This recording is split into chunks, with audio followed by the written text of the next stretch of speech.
en el Evangelio de Juan, capítulo 16, versículo 33. Recuerde que el día de ayer escuchábamos esas palabras de Jesús cuando le recordaba a los discípulos cuál es la realidad de los seres humanos aquí en la tierra y también cuál es la realidad de los hijos de Dios. Recuerde que esa declaración de Jesús no era exclusiva para los pecadores, no era exclusiva para aquellos que, como decimos nosotros, es que se anda metiendo en problemas.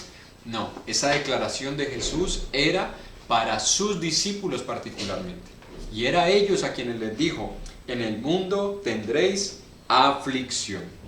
Pero hoy vamos a meditar en la siguiente palabra del Señor Jesús, que les dice, después de haberles dado esa declaración: pero confiad, yo he vencido al mundo. Hablar de la confianza de Jesús, creo que todos nosotros ya lo hemos ido aprendiendo, y es que debemos aprender a depositar nuestra seguridad en Jesús y en nadie más, en que Él tiene el control de todas las cosas, así como cuando a los discípulos en esos momentos les dijo: confíen en mí, hoy también quiere que nosotros confiemos en Él.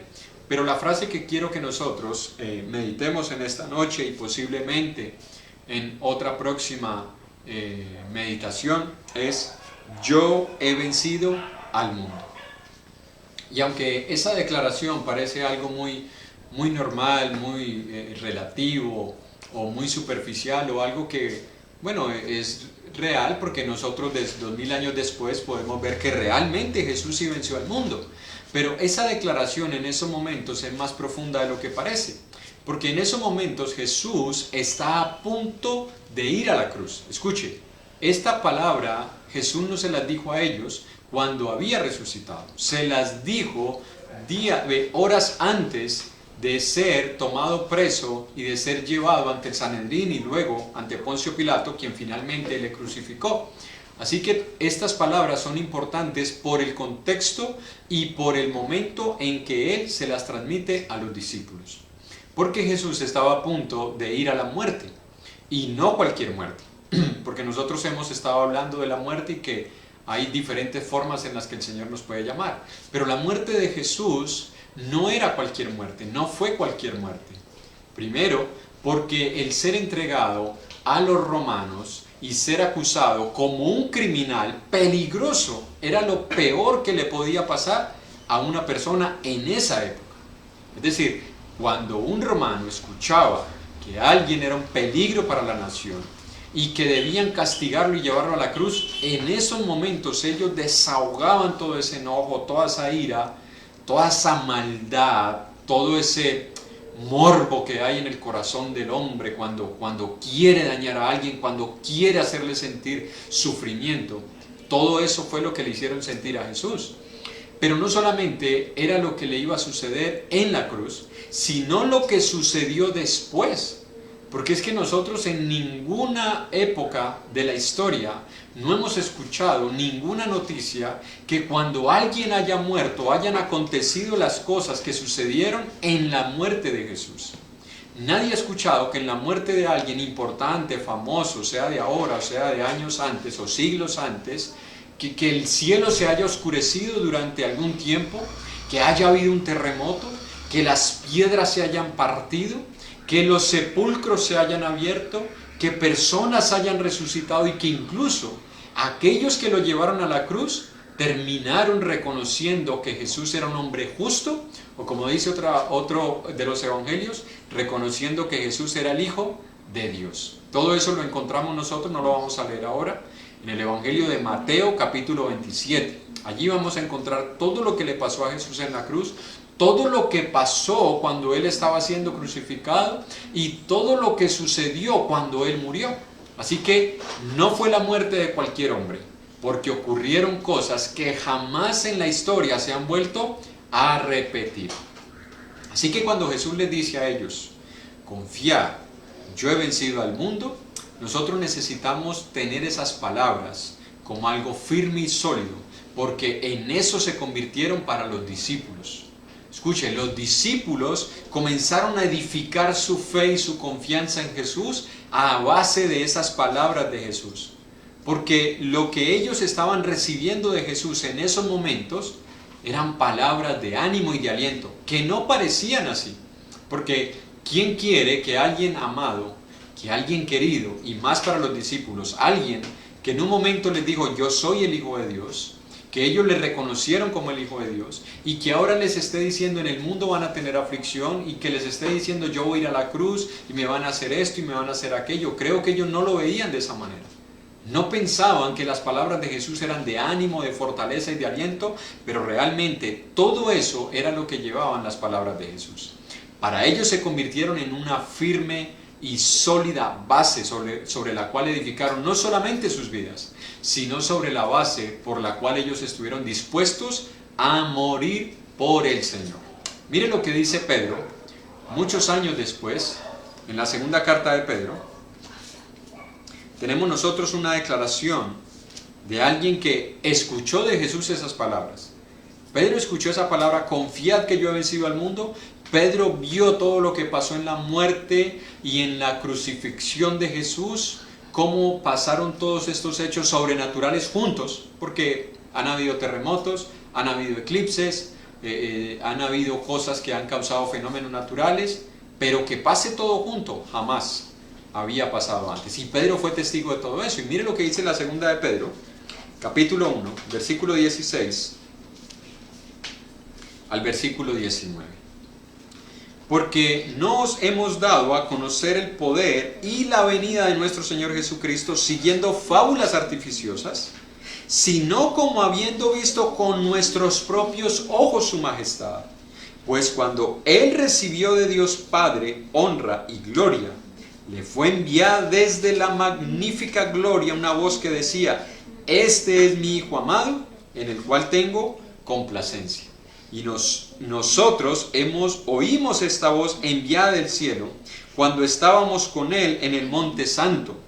Tenemos también la palabra profética más segura, a la cual hacéis bien en estar atentos, como una antorcha que alumbra el lugar oscuro, hasta que el día esclarezca y el lucero de la mañana salga en vuestros corazones. Escuche lo que está diciendo Pedro años después de esas palabras de Jesús. Miren, nosotros les hemos dado a conocer la venida y el poder de la venida de nuestro Señor Jesucristo, no siguiendo fábulas artificiosas, sino como testigos presenciales de todo lo que sucedió. Y Pedro se refiere particularmente a ese relato que nosotros tenemos en el Evangelio de Mateo capítulo 17, donde hubo la transfiguración de Jesús y fue enviada una voz del cielo que dijo, este es mi Hijo amado, en Él oí. Pero ¿qué es lo que está diciendo Pedro? Miren, nosotros hemos edificado nuestra fe y nuestra confianza en Jesús porque nosotros fuimos testigos de todo lo que le sucedió a Jesús, pero también somos testigos de que Él resucitó, de que está en los cielos y de que un día regresará por su pueblo. Pero quiero que devolvamos todo esto a las palabras de Jesús. Porque Jesús dice, confiad, yo he vencido al mundo. Ahora bien, si uno lee Mateo 27 y uno comienza a ver todo lo que le pasó a Jesús, no parece que Él hubiera vencido al mundo. No parece que esas palabras fueran consecuentes o coherentes con todo lo que sucedió. Más bien, lo que le pasó a Jesús pareciera una derrota, porque los judíos planearon matarle y lo lograron. Judas planeó entregarle mediante traición y ganarse unas cuantas monedas y lo logró. Los judíos quisieron llevarlo ante Pilato para que lo acusara y lo lograron. Pilato quiso soltarlo y no lo soltó, sino que lo envió a la cruz. Y los soldados romanos finalmente le crucificaron y Jesús murió. Así que esas palabras de Jesús, si uno las pone como en secuencia de lo que narra la Biblia, pues no pareciera una victoria, pareciera más bien una derrota. Porque si nos venimos a nosotros hoy en día, vemos las películas de Hollywood, donde el protagonista de la película es el que puede salir victorioso, que se enfrenta a un mundo completo, que se enfrenta a los malos él solo y con unas pocas armas derrota a todo el mundo, derrota a todos los enemigos y sale triunfante y se casa con la protagonista, que es la muchacha más bonita de la película, y son felices para siempre. Y ahí estamos nosotros ahí, ¿no? Todos nosotros quisiéramos ser ese protagonista, todos nosotros quisiéramos ser ese hombre famoso, todos quisiéramos ser ese hombre que tiene valor, vigor, que se enfrenta a los peligros, que nada lo detiene. Y lógicamente las jovencitas quisieran ser esa jovencita que se lleva el premio mayor, al famoso, al protagonista. Pero si uno trae todo eso a la vida de Jesús, pues la historia no parece muy similar a lo que las películas de Hollywood nos han vendido. Más bien parece una derrota. Pero cuando nosotros seguimos viendo hacia adelante, cuando nosotros seguimos viendo todo lo que pasó después de la crucifixión de Jesús, después de su muerte y después de su sepultura, entonces es cuando nosotros podemos entender las palabras de Jesús: yo he vencido al mundo. ¿Qué fue lo que venció Jesús, hermanos y hermanas? Jesús venció a todos esos poderes diabólicos, demoníacos, venció al poder de las tinieblas que quiso tentarlo para que él pecara, que a esos poderes que siempre estuvieron ahí rodeándole para que él cayera, para que él se apartara de la voluntad de Dios. Y Jesús dice: no, confiad, yo he vencido al mundo. Y hermano y hermana, en eso es lo que nosotros debemos confiar, en que ahora nosotros hemos recibido el poder de Dios para vencer el mundo. Posiblemente no logremos vencer a todo este sistema de gobierno como nosotros lo tenemos hoy en día, y posiblemente muchos estén diciendo: no, pero los cristianos estamos perdiendo mientras que los gobiernos están ganando, porque hay países donde los gobiernos están persiguiendo a los cristianos y los cristianos han tenido que irse aislando, tener que irse escondiendo por peligro a ser asesinados o por peligro a que cojan a sus familias y les hagan blasfemar el nombre de Cristo para no matarles a sus familias. Y uno dice: bueno, parece que el mundo es el que está ganando. Ellos son los que tienen los medios de comunicación, ellos son los que pueden publicar en contra de la religión, el cristiano no. El cristiano tiene que guardar silencio, el cristiano tiene que ser prudente. Pero lo que nos enseña la palabra de Dios es que en realidad Cristo venció al mundo y nosotros hemos recibido el poder de Dios para vencer el mundo. ¿De qué manera? De una manera que nadie se esperaría, de una manera que muchos de los que hoy conocemos como sabios no entenderían. Y no solamente de hoy, sino también de hace muchísimos años atrás. Y quiero que veamos en la palabra de Dios en 1 Corintios capítulo 1. 1 Corintios, Juan Pablo, por favor. 1 Corintios capítulo 1, versículo 18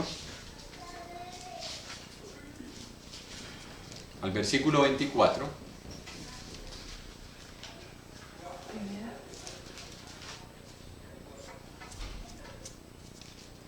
Dice la palabra de Dios: porque la palabra de la cruz es locura para los que se pierden, pero a los que se salvan, esto es, a nosotros, es poder de Dios.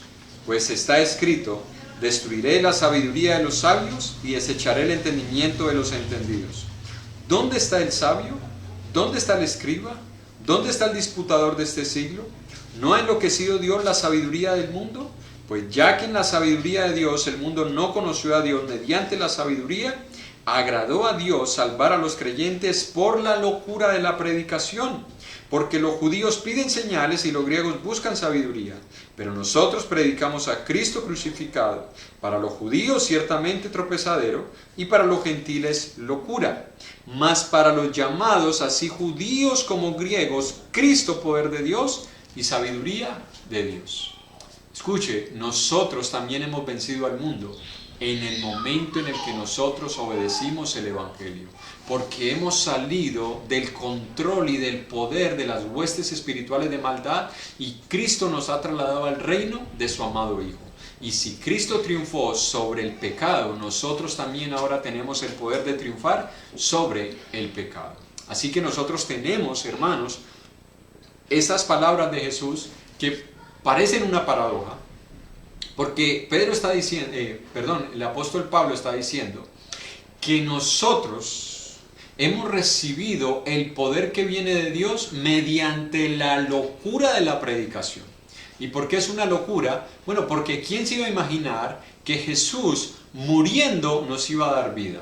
que permitiendo ser derrotado iba a vencer las huestes espirituales de maldad. Eso es una paradoja. Eso nadie lo iba a entender de la manera que nosotros lo podemos entender ahora por medio de la palabra.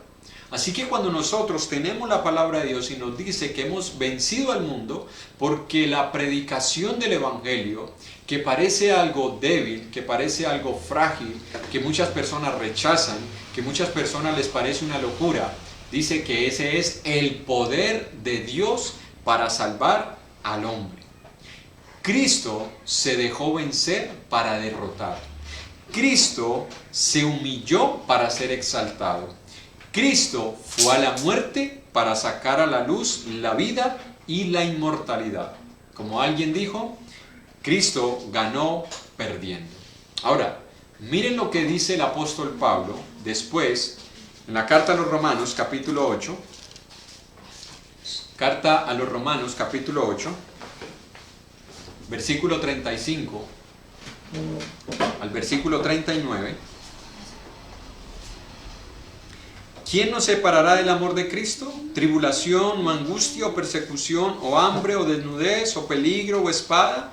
Como está escrito, por causa de ti somos muertos todo el tiempo. Somos contados como ovejas de matadero. Antes, en todas estas cosas somos más que vencedores por medio de aquel que nos amó. Por lo cual estoy seguro de que ni la muerte, ni la vida, ni ángeles, ni principados, ni potestades, ni lo presente, ni lo porvenir, ni lo alto, ni lo profundo, ni ninguna otra cosa creada nos podrá separar del amor de Dios, que es en Cristo Jesús, Señor nuestro. Escuche lo que dice la palabra de Dios. ¿Qué es lo que nos puede separar del amor de Dios? Absolutamente nada. Ni hambre, ni frío, ni desnudez, ni tribulación, ni angustia, ni persecución, ni peligro, ni espada. Y la palabra espada es un sinónimo de muerte. Escuche, ni siquiera la muerte nos podrá separar del amor que es en Cristo Jesús. Cuando Cristo dijo, confiad, yo he vencido al mundo, nos lo está diciendo, hermanos, porque en el momento en el que nosotros hemos sido aceptados como hijos de Dios, nosotros ahora pasamos al reino que va a vencer, que ha vencido las tinieblas y este mundo maligno y pecaminoso. Así que esa es nuestra esperanza, hermanos, y termino en Juan capítulo 14, versículo 1, que es el contexto de este pasaje. Juan capítulo 14, versículo 1, recuerde que desde Juan capítulo 13 hasta Juan capítulo 17, todo eso es un relato de lo que pasó en una sola noche. Mire lo que dice Juan capítulo 14, versículo 1. No se turbe vuestro corazón, ¿creéis en Dios? Hermano, hermana, yo le hago una pregunta. ¿Usted cree en Dios? ¿Creemos en Dios? Entonces escuche las palabras de Jesús. Si usted y yo creemos en Dios, ¿sabe qué dice Jesús? No se turbe vuestro corazón. Hermano y hermana, no debemos tener corazones turbados, porque ni lo alto, ni lo profundo, ni la vida, ni la muerte, nada nos podrá separar del amor que es en Cristo Jesús. ¿Sabe por qué? Porque usted y yo ahora somos más que vencedores por medio de aquel que nos amó, y ese es Jesús. Él venció al mundo y ahora nosotros también tenemos el poder de vencer al mundo. Y es por eso que Pablo, en 1 Corintios capítulo 15, versículo 50 en adelante, le dice y declara: ¿dónde está, oh muerte, tu aguijón? ¿Dónde, oh sepulcro, tu victoria? Para nosotros los hijos de Dios, la muerte no tiene poder más sobre nosotros. Hemos pasado de muerte a vida. Y eso es lo que Jesús quería que los discípulos entendieran. Confíen, yo he vencido al mundo. Van a tener problemas, van a tener aflicción. Pablo dice, va a haber hambre, va a haber frío, va a haber desnudez, va a haber espada. Pero confíen en esas circunstancias, porque Jesús venció, nosotros también venceremos con Él.